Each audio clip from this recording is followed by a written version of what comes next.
वसल्लम ऐसा by pi के दुरूद देगा इश्क माबर खा के पाके उरे सल्लल्लाहु अलैहि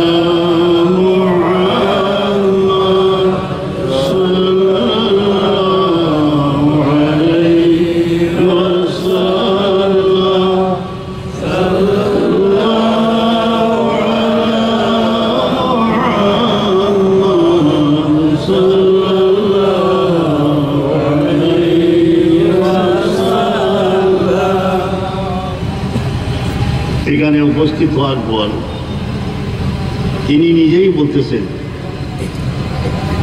सुना है कि फैसला हक मसला के ऊपर भी अक्सर लोग इज्तिमा करते हैं আমি ইমদাদুল্লাহ শুনতে পেলাম যে অনেকেই সন্দেহ করে এই কিতাব আমার কিনা कि वो फकीर का लिखा हुआ है या नहीं मगर अफसोस है कि ये नहीं देखते कि ख्वाह किसी का लिखा हुआ हक बात को समझे अगर वो रिसाला फकीर ने ही लिखा है আমি ফকির এই রিসালা লিখেছি इसका दिल बस তখন এই বুজুর্গ বলতেছেন আমি নীরব হলাম আমার বাক্স থেকে সেই কিতাব বের করার কোনো প্রয়োজন হয় নাই এই অলি কষ্টের দ্বারা আমার প্রশ্নটি বুঝতে পারলেন যথাযথ উত্তর দিলেন তাই আমরা যারা স্বল্প জ্ঞানের অধিকারী এবং হাজী ইমদাদুল্লাহ মাহাজিরে মক্কি রহমতুল্লাহ আলাইকে অতুলনীয় বুজুর্গ মনে করি এবং সেই যুগের ভারত থেকে যারাই সফর করতেন এই দরবারে উপস্থিত হয়েছেন আমাদের বিশ্বাস যে এই ফয়সালে হক মাসলা হাজী ইমদাদুল্লাহ মাহাজিরে মক্কি রহমতুল্লাহ লিখিত এবং তিনি বলেছেন मैं मिलाद पढ़ता हूँ और क़याम में लज्जत महसूस करता हूँ এখন যদি আমরা এই গালি দেওয়ার সময় চিন্তা করতে হবে যে আমার দাদাকে কেন আমি গালি দিতেছি আপনাদের এই সনটা যারা মিলাদের বিরুদ্ধে সংগ্রাম করতেছেন জৌনপুরি রহমতুল্লাহ আলাইহির মলখজ কিতাবখানা ইমদাদিয়া সাফা করলেন না আমার বন্ধু মুর্শেদ সাহেব সেই বাংলা অনুবাদ করলেন আমার উস্তাদ সৈয়দ মুফতি আমির হাসান রহমতুল্লাহ আলাইহি বয়তুল মুকাররমে জুম্মার নামাজের পর তা খতিবের রুমে গিয়ে মুখতাসর মিলাদ পড়তেন এবং চোখের পানি ভাসাইতেন আমার উস্তাদ আল্লামা কাশগরি রহমতুল্লাহ আলাইহি মিলাদ পড়তেন তার সাথে শরীক হয়েছে এইভাবে আমরা এই শ্রমটা যদি অন্যদিকে দিই যদি দেই সেই কাদিয়ানী সম্পর্কে অবগতির জন্য অন্যান্য চিত্তবাদ পৌত্তলিকতা সম্পর্কে জানার জন্য সেই শ্রমটি দিয়ে আমাদের কলম খরচ করি এই গুজারিশ আপনাদের খিদমতে রইল আমার অনুরূপ একটি ঘটনা হায়াতে আমির হোসেন প্রায় 700 পৃষ্ঠা সম্বলিত খুবই নির্ভরযোগ্য যেখানে দিওয়ানে আমির খসরু আছে আমির খসরুর সংক্ষিপ্ত পরিচিতি হচ্ছে তিনি হচ্ছেন খাজা নিজামউদ্দিন রহমতুল্লাহ আলাইহির খলিফা এবং আশিক ছিলেন বাংলাদেশে ছিলেন সেখান থেকে উপস্থিত হয়ে মসজিদের মৃত্যুর পর ধৈর্য ধারণ না করতে পারে প্রায় 6 মাস মসজিদের মাজারের পাশেই অতিবাহিত করলেন তারপর মৃত্যু হয়ে গেল এখনও তিনি সমাহিত আছেন হযরত নিজামউদ্দিন রহমতুল্লাহের পাশে তিনি যখন কোনো কিতাব লিখতেন তো পীর মুর্শিদ মাহবুবে এলাহি নিজামউদ্দিন রহমতুল্লাহ আলাইহির হাতে দিতেন কোনো কিতাব তিনি পড়তেন কোনো কিতাব এইভাবে হাতে নিয়ে দোয়া করে বলতেন একদিন একটি কিতাব তিনি লিখলেন শেখ সাদির গুলিস্তানের বিরুদ্ধে সমালোচনা সেই কিতাবটি নিয়ে পীর মুর্শিদের দরবারে গেলেন পীর মুর্শিদ সেই নাড়াচাড়া করে বললেন এই কিতাবটি তুমি কী করো আমার চাদর নিয়ে যাও এবং রাত্রে সেই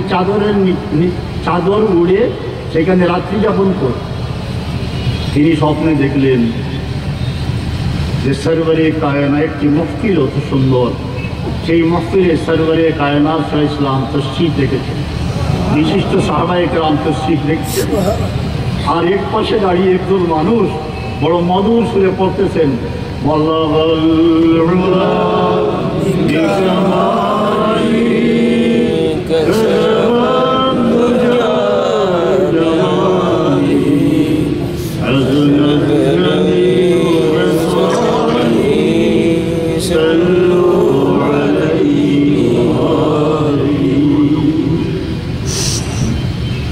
বুঝতে পারলেন আমির খসরু সেই স্বপ্নের মধ্যে দেখতেছেন যে তার পীর মুর্শিদ হাত জোড় করিবে দাঁড়িয়ে আছেন, তার মানে আমার এই খলিফা বা খসরু যে ভুল করেছে ইয়ার জন্য আপনি ক্ষমা করে দিন। আর শেখ সাদি মনের মাধুরী মিশকে এই কবিতা পাঠ করতেছেন আর হুজুর পাক সালাম জাত মনে আনন্দিত। তারপর পরদিন সেই যমুনা নদীতে এই পুস্তকটি তিনি নিক্ষেপ করলেন আমির খসরু। রসুল পাক সাল্লাল্লাহু আলাইহি ওয়াসাল্লাম কর্তৃক অনুমোদিত অনেক নাট আছে, সেইগুলো আমাদের ছেলেদের শিক্ষা দেওয়া উচিত। যেমন কাব ইবনে জুরাইরের শের বানাত সুআদ ফাকলবি ইয়াওমা মাতলুব, হাসান বিন সাবিত রাদিয়াল্লাহু আনহুর শের। তারপরে তাবিঈনগণের মধ্যে ইমাম আজম আবু হানিফা রাদিয়াল্লাহু আনহু, যার মুকল্লিদ আমরা আমাদের বুকে হাত দিয়ে বলি বড় সান্ত্বনা পাই, জীবন উৎসর্গ করে আমাদের জন্য যে ফিকহ রেখে গেছেন তা অতুলনীয়।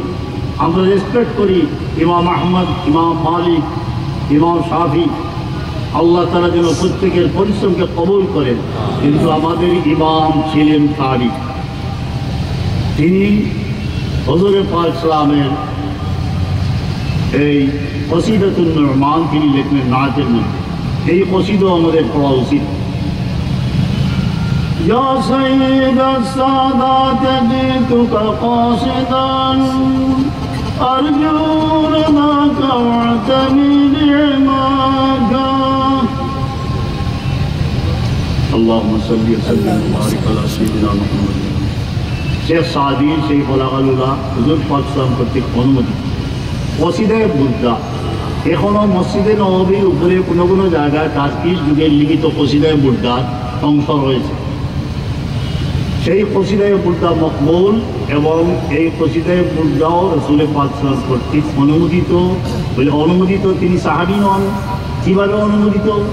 বলে মান রানি ফাকাত রানি ফাইন্না শাইতানা ইয়াতামাসসালু বি, শয়তান আমার রূপ ধরতে পারে না। রাসূল পাক সাল্লাল্লাহু আলাইহি ওয়াসাল্লাম বলছেন যে বুজুর্গানে কেরাম খাবের মাধ্যমে, স্বপ্নের মাধ্যমে সত্যিকারের রেওয়ায়েত যেগুলো আছে যে অনেক নাতের অনুমোদন লাভ করেছেন।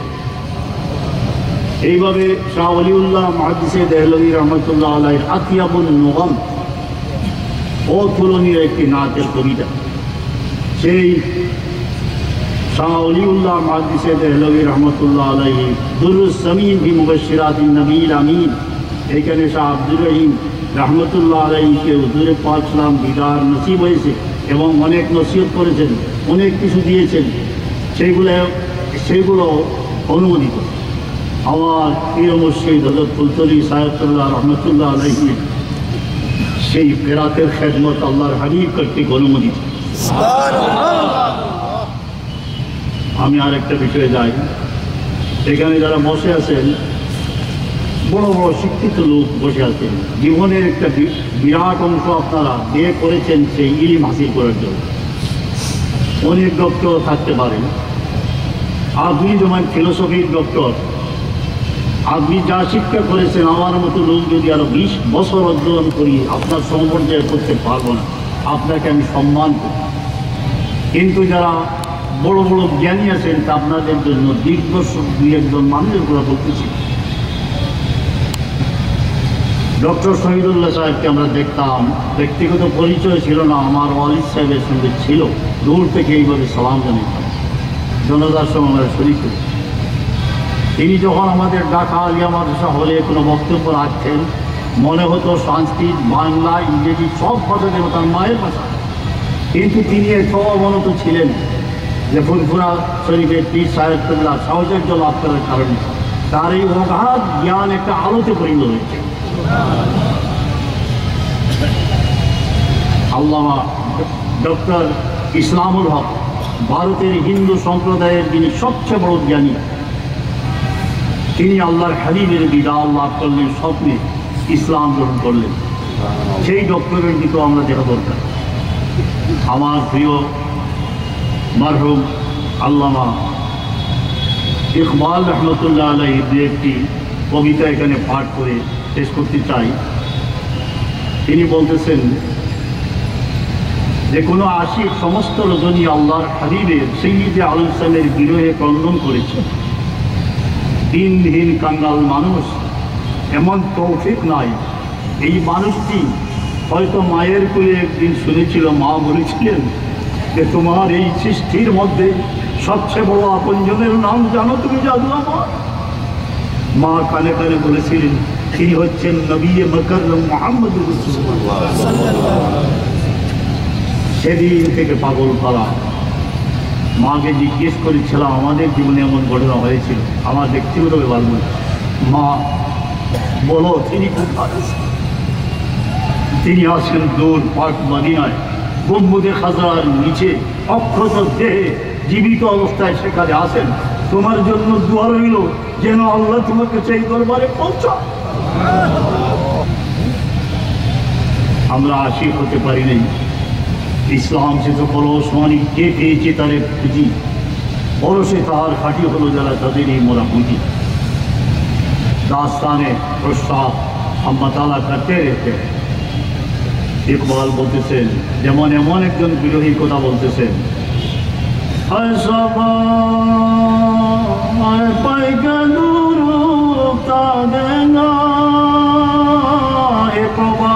সমীর সমস্ত রজনী আমি বিরহের কান্না কেঁদেছি, কোনো মাধ্যম পাই নাই যে আল্লাহর হাবিবের দরবারে সালাম পৌঁছাইব।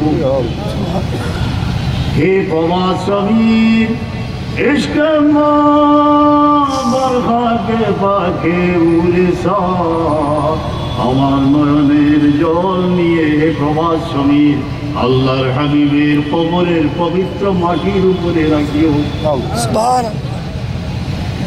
আল্লামা ইকবাল তিনি বলতেছেন, একটি প্রশ্ন করা হয়েছিল, পাশ্চাত্যের এত জ্ঞান বিজ্ঞানের আধার আপনি, কত বড় বড় শিক্ষিত মানুষের সাহচর্যে এসেছেন, এত জ্ঞান আপনার, তবুও দেখি আপনি পাক মদিনার রাহগী, আপনি সুফিয়ে কেরামকে ভালোবাসেন, তসৌফকে ভালোবাসেন, প্রেম প্রীতি ভালোবাসা, আল্লাহর ওলিগণকে ভালোবাসেন, সাহাবায়ে কেরামকে ভালোবাসেন।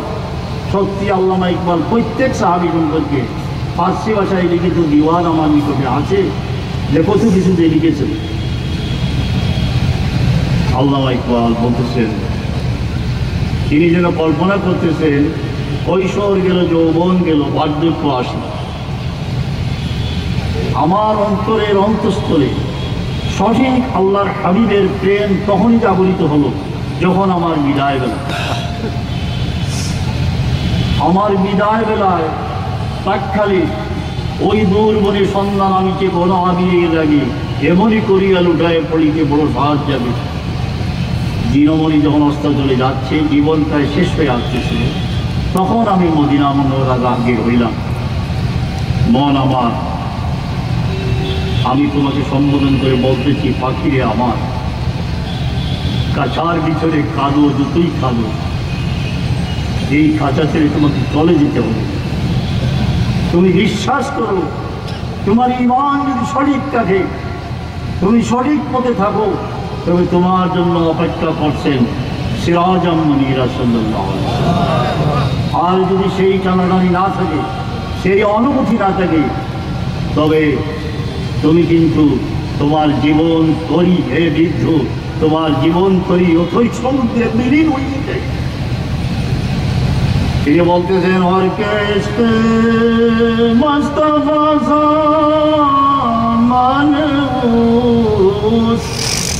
যার জীবনের পুঁজি হচ্ছে আল্লাহর হাবিবের মহব্বত, বারবার দরগুশাহে দামানের জল স্থল তার হাতের মুঠি। সাহাবায়ে কেরাম সত্যিকারের ফানাবি রসুল হাসিল হয়েছিল বলে মাত্র কয়েক শত সাহাবীর প্রাণের বিনিময়ে সমস্ত বিশ্বে আলো ছড়িয়ে পড়েছিল।